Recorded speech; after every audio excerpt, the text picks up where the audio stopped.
ঠিক তেমনই একটা প্রশ্ন আমার কোন এক শুভাকাঙ্ক্ষী করেছেন। উনি বলেছেন, বিবাহিত মেয়ে যদি দীর্ঘদিন সেক্স বা সহবাস না করে তাহলে কি ক্ষতি হতে পারে? দেশের এবং প্রবাসের ভাই বোনদের প্রতি সালাম। আসসালামু আলাইকুম। আমি প্রভাষক ডাক্তার রিক্তা পারভিন, হোমিওপ্যাথি এবং আয়ুর্বেদিক চিকিৎসক। আজকে খুব গুরুত্বপূর্ণ একটা বিষয় নিয়ে আলোচনা করব। যে প্রশ্নটা বিশেষ করে প্রবাসী ভাই, প্রবাসী বোনেরা এবং প্রবাসী ভাইদের বউয়েরা করে থাকে, এবং যাদের স্বামী স্ত্রীকে রেখে দেশের ভিতরে চাকরি করে বা ব্যবসা বাণিজ্য করে কাছে আসতে পারে না, তাদের এই প্রশ্নটা বেশি থেকে থাকে। ধন্যবাদ আপু, সুন্দর একটা প্রশ্ন করার জন্য। আমার সব থেকে বেশি ভালো লাগে যে এখন অধিকাংশ নারী পুরুষ কিন্তু এই সেক্সুয়াল বিষয়ে কিন্তু অত্যন্ত সচেতন। আরো ভালো লাগে যে অনেক ধর্মপ্রিয় ভাই, যারা অনেকেই এই বিষয়গুলো অনেক পছন্দ করে থাকেন, কারণ তাদের ভিতরে একটা আসছে যে আসলে এই পৃথিবীটা টিকে আছে কিসের মাধ্যমে? সেটা একমাত্র মাধ্যম কিন্তু যৌন মিলন। তো যাই হোক, এখন বিষয়টি হলো যে যদি একজন বিবাহিত মেয়ে দীর্ঘদিন সহবাস না করে তাহলে তার কিন্তু অনেক সমস্যা হতে পারে। অনেক। প্রথমেই বলবো যে শারীরিক এবং মানসিক স্বাস্থ্যের সঙ্গে কিন্তু যৌন মিলনের সম্পর্ক। শরীর অর্থাৎ মনের সঙ্গে যৌন মিলনের সম্পর্ক থাকে। তো এখন সেই শরীর মন যদি সেই যৌন মিলনকে সঠিক সময়ে সঠিকভাবে না পেয়ে থাকে তাহলে কিন্তু কখনোই সে সুস্থ থাকতে পারে না। আরেকটা কথা হলো যে দীর্ঘদিন যদি একজন স্ত্রী স্বামী সহবাস থেকে বঞ্চিত থাকে, অর্থাৎ স্বামী সঙ্গে সে শারীরিক যে কারণে স্বামীকে পছন্দ হচ্ছে না, অথবা তার সেক্সুয়াল একটা সমস্যা রয়ে গেছে, অথবা যে কারণেই হোক স্বামীকে সে সহবাস করতে দিচ্ছে না। যারা দূরে থাকে তো সেটা আলাদা বিষয়। যারা কাছে থেকেও স্বামীকে কিন্তু অনেকে বলে থাকে যে তারা আলাদা রুমে স্বামীকে রাখে, সে একা থাকে। কিছু কিছু মেয়ে আছে এরকম। তো সেক্ষেত্রে কিন্তু আপনার স্বামী কি হতে পারে?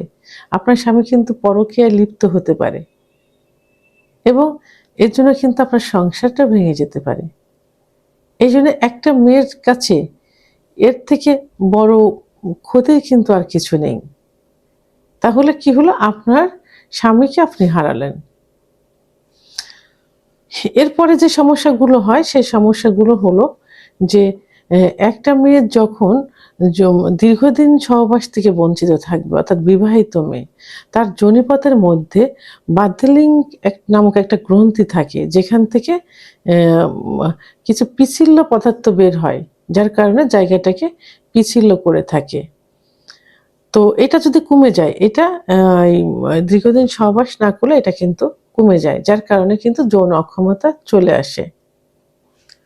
এবং সহবাস না করার কারণে ইস্ট্রোজেন হরমোন কমে যায়, আর ইস্ট্রোজেন হরমোন কমে গেলে সেক্সের চাহিদা কমে যাবে, এবং ত্বকের লাবণ্যতা নষ্ট হয়ে যাবে, মাথার চুল পড়ে যাবে।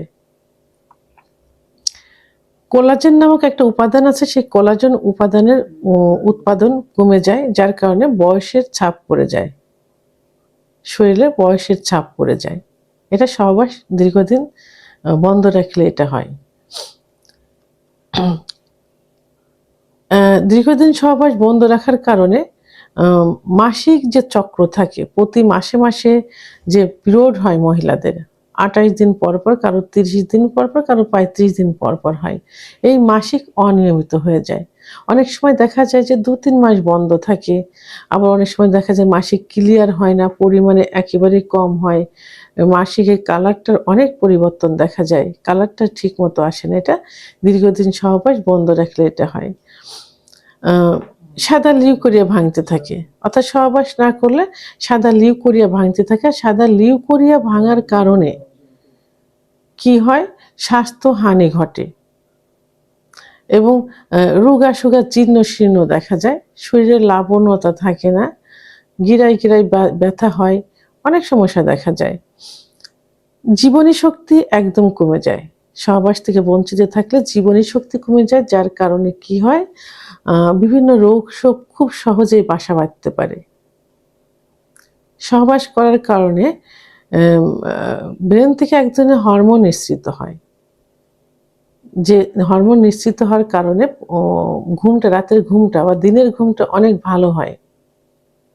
তো এই সহবাস থেকে বঞ্চিত থাকলে এই হরমোনটা নিঃসৃত হয় না, তখন কিন্তু ঘুম হয় না। ঘুম না হওয়ার কারণে মন মেজাজ সবসময় খারাপ থাকে, খিটখিটে মেজাজের হয়ে থাকে।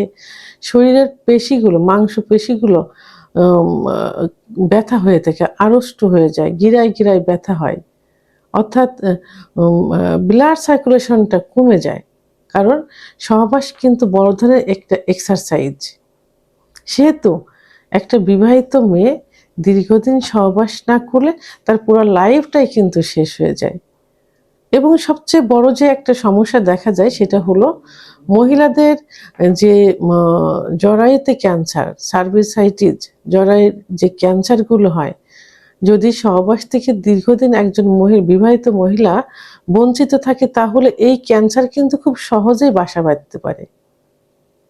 তো এই জন্য একজন বিবাহিত মহিলা মানে দীর্ঘদিন সহবাস থেকে বঞ্চিত থাকবেন না বা থাকা যাবে না। আপনারা সেভাবেই নিজের জীবনটা গড়ার চেষ্টা করবেন। অবশ্য স্বামীর সঙ্গে অ্যাডজাস্টমেন্ট করেই এটা করতে হবে। হ্যাঁ, তো অনেকে বলে থাকেন যে আমরা দেশের বাইরে আছি, আমরা কিভাবে এটা করব।